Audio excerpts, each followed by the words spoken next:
India गठबंधन में तमाम विपक्षी दलों को शामिल करने में जिसका सबसे बड़ा योगदान माना जाता है वो बिहार के मुख्यमंत्री और जनता दल यूनाइटेड के राष्ट्रीय अध्यक्ष नीतीश कुमार ही हैं। लेकिन अब चीजें तेजी से बदल रही हैं या यूं कहें कि बदल चुकी हैं। मीडिया से लेकर सियासी जगत में यही चर्चा है बस कि नीतीश कुमार फिर से भाजपा से हाथ मिलाएंगे और बिहार में फिर से भाजपा और जदयू गठबंधन की सरकार देखने को मिलेगी।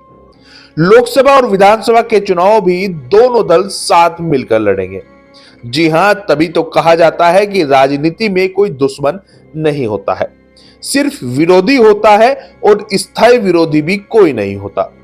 भाजपा से हाथ मिलाने की पटकथा शायद पहले से ही लिखी जा रही थी, तभी तो नीतीश कुमार ने इंडिया गठबंधन का संयोजक बनने से भी इनकार कर दिया था। नीतीश कुमार भाजपा में जाएंगे या जा सकते हैं, कुछ भी कहो, लेकिन इंडिया गठबंधन के लिए यह सबसे बड़ा झटका है।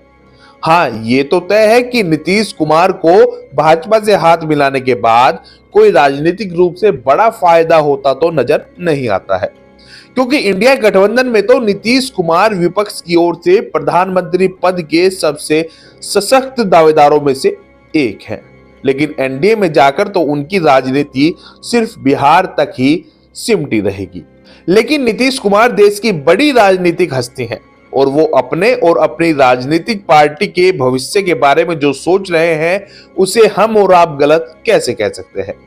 कहा जा रहा है कि 28 जनवरी को नीतीश और भाजपा का फिर से मिलन हो जाएगा, लेकिन किसी के पास पक्की खबर नहीं है।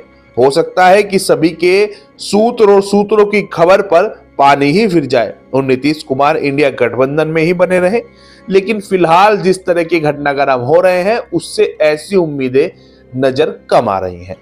दरअसल इंडिया गठबंधन में शामिल पार्टियों को साथ लेकर चलने की सबसे बड़ी जिम्मेदारी कांग्रेस की बनती है, लेकिन जिस तरह से क्षेत्रीय दलों का समन्वय कांग्रेस से नहीं बन पा रहा है उससे लगता है कि कांग्रेस लीडरशिप आखिर चाह क्या रही है। लेफ्ट के नेता महबूब आलम ने कहा है कि नीतीश कुमार अगर एनडीए में जाएंगे तो उनकी राजनीतिक रूप से मौत हो जाएगी। सीट शेयरिंग के लिए कोई एक आदमी दोषी नहीं है। गठबंधन में दरार पैदा करके वे 2024 में चुनाव जीतना चाहते हैं। वैसे उनका मतलब निश्चित रूप से भाजपा से है। जदयू के नेता नीरज कुमार ने कहा है कि हमें औपचारिक जानकारी तो नहीं है। नीतीश कुमार न पहले असमंजस में रहते थे और न आज रहते हैं। वह हमेशा ही फ्रंट फुट पर खेलते हैं। AIMIM के प्रमुख असदुद्दीन ओवैसी ने नीतीश कुमार पर तंज भी कस दिया है। उन्होंने कहा है कि नीतीश कुमार जी, तुम्हारी ये कैसी सियासत है? कभी मोदी से निकाह कर लेते हो, कभी तेजस्वी से, कभी मोदी से तलाक ले लेते हो तो कभी तेजस्वी से तलाक ले लेते हो।